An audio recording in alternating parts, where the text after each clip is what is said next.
आज हमारे सामने जो ये फ़ॉल्ट है, ये बहुत ही कॉमन फ़ॉल्ट है और बहुत ही हार्ड फ़ॉल्ट है। इस फ़ॉल्ट को करते हुए काफ़ी समय लग जाता है, आप देख सकते हो। चार्जिंग की एलईडी ग्लो हो रही है और मेंस यहाँ पर शो नहीं हो रही है। यहाँ पर चार्जिंग की एलईडी के अलावा कोई एलईडी नहीं जल रही है, जबकि कि हमने इसका मेन का प्लग जो है नहीं लगाया है बोर्ड के अंदर। आप देख सकते हो, जब हम मेंस का प्लग लगाते हैं उसके बाद ही चार्जिंग शो होती है, बट यहाँ पर पहले ही चार्जिंग शो हो रही है। तो ये एक ऐसा फ़ॉल्ट है कि आपके दिमाग को घुमा कर रख देगा। काफ़ी टाइम लेता है ये फ़ॉल्ट और बहुत ही कॉमन फ़ॉल्ट है ल्यूमिनस के अंदर। अक्सर इस फ़ॉल्ट को हम देखते रहते हैं। तो इन्वर्टर को करेंगे ओपन, फटाफट से देखेंगे कहाँ से और कैसे और क्यों है ये फ़ॉल्ट। आज की वीडियो काफ़ी इन्फॉर्मेटिव होने वाली है। काफ़ी अच्छी नॉलेज, काफ़ी अच्छी जानकारी इस वीडियो के माध्यम से मिलेगी आपको, क्योंकि ये फ़ॉल्ट अक्सर जो है 50% ल्यूमिनस के जो है इन्वर्टरों के अंदर हमने देखा है। और आज हम लाइव आपको दिखाने वाले हैं क्या दिक्कत, क्या परेशानी आती है इन्वर्टर के अंदर जो ऐसी प्रॉब्लम क्रिएट हो जाती है। भविष्य में अगर आपके सामने ऐसी प्रॉब्लम आती है तो उम्मीद है कि हमारी इस वीडियो से काफ़ी आपको हेल्प मिलेगी। इस वीडियो के माध्यम से आप सीख जाओगे, समझ जाओगे कहाँ से और किस तरीके से हमें फ़ॉल्ट को ट्रैक करना है। वीडियो काफ़ी जो है नॉलेजेबल बनाने की कोशिश की गई है। तो हमने पीसीबी को आपके सामने इस पीसीबी को ओपन किया है, यानी कि निकाल लिया है बाहर को।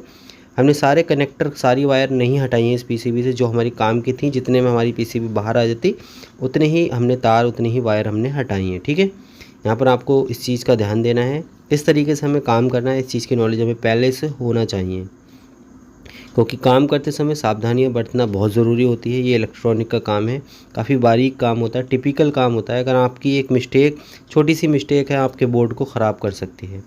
अब मैं आपको यहाँ पर गाइड करने की कोशिश करूँगा, समझाऊँगा, क्योंकि देखो यहाँ पर आपको सब कुछ क्लियरली पता होना चाहिए, तभी आप अच्छे से काम कर सकते हो। यहाँ पर सबसे पहला पॉइंट, यहाँ पर मैं एनालॉग मीटर को यूज़ कर रहा हूँ, सुई वाले मीटर को, जो ज़्यादातर लोग नहीं करते हैं। यहाँ पर मैं एनालॉग को कंटिन्यूटी मोड पे रख कर चेक कर रहा हूँ रिले को। यहाँ पर मैंने ये एक रिले चेंज की थी कुछ दिनों पहले हमने चेंज की थी। हम देख रहे हैं कि ये रिले तो कहीं शॉर्ट या ख़राब नहीं है, आप देख सकते हो। रिले दोनों तरीके की रिले होती हैं। यहाँ पर दो रिले होती हैं, एक ट्रांसफार्मर लगा होता है। तो ये वाली रिले ठीक है, इस रिले को चेक करेंगे। यहाँ पर 3 पॉइंट होते हैं, 2 डीसी के होते हैं और 3 पॉइंट एसी के होते हैं। ठीक है, ये इस रिले पर हमें लगता है, आप देख सकते हो यहाँ पर सॉर्डिंग शो हो रही है। सॉर्डिंग का मतलब ये है, जो हमारा मेन पॉइंट है एनसी वाला, उससे 3 पॉइंट जो होते हैं कट लगता है, वो सारे मिले हुए हैं। यहाँ पर देखना ज़रूरी है। मीटर थोड़ा सा पास में रखेंगे, हो सकता है कि आपको दिखाई ना दे रहा हो। ल्यूमिनस में अक्सर ये फॉल्ट आता रहता है कि आपकी एलईडी, चार्जिंग की एलईडी जलने लगेगी, मेंस कट मार जाएगी और आउटपुट बंद हो जाएगी। कुछ ऐसी समस्याएं सामने आने लगती हैं। इस रिले में देखेंगे चेकिंग, देखो मैंने बीच वाले पॉइंट पे सुई रखी है ब्लैक वाली, और आप रेड वाली इधर उधर लगा कर मैं देखता हूँ तो सुई नहीं चलती है। ऐसे ही हमने रेड वाली बीच में रखी है, ब्लैक वाली जब हम इधर उधर करते हैं तो यहाँ पर प्रॉपर जो हमारा मीटर रीडिंग शो कर रहा है। इसका मतलब यहाँ पर हमें महसूस होता है कि ये रिले आपस में टच हो गई, यानी कि ये रिले कहीं ना कहीं चिपक गई है, ख़राब हो चुकी है। तो इस रिले को निकालेंगे। रिले निकालने की प्रक्रिया बहुत आसान और सरल है। इस रिले को निकालने के लिए हम डी सोल्डरिंग पंप का यूज़ करेंगे। इस पंप से निकालते समय ये जो है थोड़ी जल्दी, जो काम हमारे 10 मिनट में होने के होते हैं वो 2-3 मिनट में ही हमारे काम हो जाते हैं। तो यहाँ पर हम इस रिले को निकालेंगे और निकालने के बाद हम एक पुरानी रिले से कंपेयर करेंगे। हमने इसी ब्लैक वाली रिले को निकाला है, यहाँ पर ये ब्लैक वाली रिले, और ये हमारी एक पुरानी रिले है। ठीक है, अब मैं आपको यहाँ पर एक चीज़ नोट कराता चलूँ, ये जो पिने हैं ये कॉइल की पिने होती हैं, कॉइल जो कि 12 वोल्ट जाते हैं। यहाँ पर कॉइल जो है 12 वोल्ट से ऑपरेट होती है। यहाँ पर दोनों रिले जो हैं ख़राब हैं, यानी कि कहीं ना कहीं इनकी कॉइल जो है ख़राब है। अच्छा, यहाँ पर मैं एक चीज़ और बात बता दूँ आपको, ये जो रिले जितनी दिख रही हैं आपको रखी हुई, सारी की सारी पुरानी रिले हैं। हम यहाँ पर पुरानी रिले का पहले चेक कर रहे हैं पुरानी रिले को। हो सकता है हमारी कोई रिले यहाँ पर कामयाब निकले, क्योंकि अक्सर जो है बहुत सी दफ़ा ऐसा हो जाता है कि हम बिना चेक करे, बिना सोचे समझे रिले को निकाल देते हैं किसी भी बोर्ड से। तो यहाँ पर हमें चेक करने की प्रक्रिया है कि हो सकता है हमारी कोई रिले यहाँ पर ठीक निकले और हम उस रिले का इस्तेमाल कर सकें। सारी की सारी रिले पुरानी है। ये कोई भी कॉइल जो है यहाँ पर कंप्लीट यानी कि ठीक नहीं है। आप देख सकते हो सारी रिले की कॉइल शॉर्ट है। और जो ये ख़राब वाली रिले रखी है साइड में, ये वाली, इस रिले की कॉइल जो है पूरी तरीके से परफेक्ट ठीक है, बट ये रिले हमारी पूरी तरीके से जल चुकी है, ख़राब है। अब यहाँ पर हम लगा देते हैं एक नई रिले निकाल कर, पीले कलर की जो आती है कॉमन रिले है ये वाली। यहाँ पे बिना चेक करे हम लगा देते हैं क्योंकि ये हमारी नई है, इसमें चेक करने की गुंजाइश नहीं है। रिले हमारी कंप्लीट हो चुकी है, यानी कि अच्छे से लग चुकी है। रिले को हमने अच्छे से फिट कर लिया है। अब हम यहाँ पर रिले के पहले तो हम टाँके लगा देते हैं। यहाँ पर रिले को अच्छे से लगा दिए। रिले को लगाने के बाद हमें क्या करना है, रिले को लगाने के बाद यहाँ पर हमें फिज़िकली और कुछ भी देखना है, यानी कि हमें इस बोर्ड को अच्छे से चेक करना है, अच्छे से देखना है कि ये फॉल्ट कहाँ कहाँ से आ सकता था और कहाँ कहाँ से आ सकता है। ठीक है, इस चीज़ को यहाँ पर हमें नोट करना है। पूरी पीसीबी को अच्छे से छानना है, अच्छे से देखना है कि ये जो फॉल्ट है ये कहाँ से आया था। हो सकता है कि ये रिले का फॉल्ट हो सकता है कि रिले से हटके भी फॉल्ट हो। देखो रिले तो यहाँ पर ख़राब थी क्योंकि उसकी कॉइल शॉर्ट थी। जब तक ये कॉइल आपकी ठीक नहीं होगी तब तक आपकी रिले नहीं चलेगी। तो यहाँ पर जब रिले लग गई हमारी, रिले लगाने के बाद ये बात मैं आपको इसलिए समझा रहा हूँ कि भविष्य में अगर आप भी इस तरीके का काम करें तो आप भी जो है जांच पड़ताल कर लें, अच्छे से प्लेट को चेक कर लें, अच्छे से देख लें। ज़रूरी नहीं है कि मतलब एक काम करा फिर प्लेट को फिट कर दिया, एक काम करा फिर प्लेट को फिट कर दिया, बार बार आपको प्लेट निकालना पड़ सकती है। तो यहाँ पर मैंने देखा, अच्छे से गौर से देखा, तो यहाँ पर 2 टेनिस्टर लगे होते हैं 1F, जो कि 547 टेनिस्टर है। ठीक है, 1F टेनिस्टर जो होता है वो 547 होता है। ठीक, यहाँ पर ये 2 टेनिस्टर लगे हुए थे और हल्के हल्के से ये हीट से है, यानी कि जब हमने टेनिस्टर ऊपर अच्छे से नज़र डाली तो ये हीट थे। और हमने जब मीटर से चेक करा, देख सकते हो मीटर पे जो थोड़ा सा ब्लर सा हो रहा है, मीटर पे ध्यान देना कि ये जब हमने अच्छे से चेक करे तो दोनों टेनिस्टर कहीं ना कहीं रीडिंग को गड़बड़ कर रहे थे, मिसमैच हो रही थी रीडिंग इनकी, यानी कि रीडिंग जैसा होना चाहिए थी वैसी मैच नहीं हो रही थी, मिसमैच थी, कहीं ना कहीं इनमें कोई ना कोई फॉल्ट था।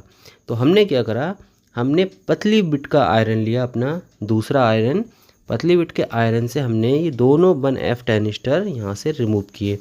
रिमूव करते समय आपको ये सावधानी बरतना है कि आपका आयरन ज़्यादा ठंडा ना हो, ना ज़्यादा हीट हो, वरना प्रिंट ख़राब होने की संभावना बन जाती है। तो यहाँ पर अब हम इसमें 1F के न्यू टेनिस्टर इंस्टॉल करेंगे, लगाएंगे। यहाँ पर ये जो काम है 1F टेनिस्टर जो लगाने का काम है, ये बहुत ही डीपली काम है, डीपली वर्क है, क्योंकि ये काम जो है बहुत बारीक है। ऐसे काम करने के लिए आपको अकेला, मतलब ऐसा नहीं है कि आप जल्दबाजी में करें काम या बातचीत करते हुए काम करें। इसमें क्या होगा, आपका बोर्ड जो है वो ख़राब होने के चांस ज़्यादा बन जाएंगे, क्योंकि अगर आप बातचीत करते हुए किसी भी प्रकार का कोई काम करोगे तो हो सकता है कि वो काम आपसे गलत हो जाए। तो यहाँ पर आप देख सकते हो, यहाँ पर हम 1F जो टेनिस्टर हैं उनको इंस्टॉल करेंगे, इजीली इंस्टॉल करेंगे, यानी कि यहाँ पर कोई भी गड़बड़ी हम नहीं करेंगे अपनी जानताई में। तो यहाँ पर फॉल्ट के बारे में बात कर लेते हैं एक बार दोबारा से। फॉल्ट क्या था, जैसे ही हम बैटरी कनेक्ट कर रहे थे तुरंत जो है चार्जिंग की LED ग्लो हो रही थी, और जब हम AC लगा रहे थे यानी कि लाइट का प्लग लगा रहे थे तो क्या था, आउटपुट बंद हो जाती थी। चार्जिंग हो रही थी, आउटपुट बंद हो रही थी, और यहाँ पर चार्जिंग की LED बार बार ब्लिंक होने लगती थी। और ल्यूमिनस के अंदर चार्जिंग की LED एकदम स्टॉप रहती है, रुकी हुई रहती है, यानी कि वो ब्लिंक नहीं करती है, कंटिन्यू जलती है। तो यहाँ पर ये एक कॉमन फॉल्ट था और बहुत ही जो है ये हार्ड फॉल्ट था। इसको अच्छे जो है जल्दी रिपेयर नहीं कर पाते हैं। बहुत सी बार ऐसा हो जाता है कि प्लेट जो है रिपेयर नहीं होती, बोर्ड रिपेयर ही नहीं हो पाता है।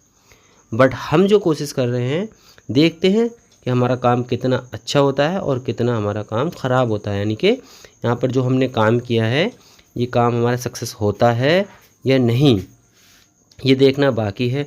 उम्मीद तो हमने यही लगाई है, जो हम मेहनत कर रहे हैं, जो काम करके दिखाने वाले हैं आपको, जो हम बता रहे हैं आपको, वो उम्मीद है कि वो काम हमारा ठीक ठाक हो जाए। तो आपने देखा कि यहाँ पर हमने सब कुछ करने के बाद बोर्ड को इंस्टॉल कर दिया, यानी कि लगा दिया है, फिट कर दिया है, बोर्ड को रख दिया है, सारे पेच वगैरह जो थे स्क्रू तो सब कस दिए हैं। ठीक है, अब बैटरी से कनेक्ट करेंगे, माइनस प्लस अच्छे से देखकर। यहाँ पर हमने माइनस प्लस को कनेक्ट कर दिया है, वायर को कर देते हैं टाइट। ठीक है, अब हमारे पास ये एक मल्टी कलर की लाइट है, इस लाइट को ही इस इन्वर्टर से कनेक्ट करेंगे। ठीक है, तो यहाँ पर लाइट का प्लग जो हिला देते हैं, देख लेते हैं।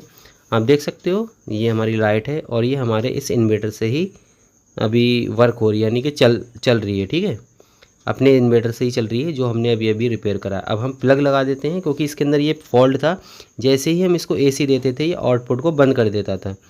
ठीक है, अब इन्वर्टर की डिस्प्ले देखेंगे, एसी हमने दे दिया है और लाइट भी अभी हमारी प्रॉपर वर्क कर रही है, जल रही है। यहाँ पर इन्वर्टर की अगर हम डिस्प्ले पर नज़र मारते हैं तो मेंस आ चुकी है, आप देख सकते हो यहाँ मेंस आ चुकी है। यहाँ पर चार्जिंग की एलईडी स्टॉप हो चुकी है, यानी कि रुकी हुई है। और इको की भी हमारी एलईडी, मतलब जो हमारी इको की एलईडी है वो भी जल रही है कंटिन्यू। बैकअप मोड अच्छे से ऑन है, ठीक देख सकते हो आप। तो ये एक ऐसा फॉल्ट था जिसमें कि हमारा सर घूम सकता है, हम परेशान हो सकते हैं। ये एक कॉमन फॉल्ट होता है ल्यूमिनस में, बट अच्छे इसको जल्दी रिपेयर नहीं कर पाते हैं।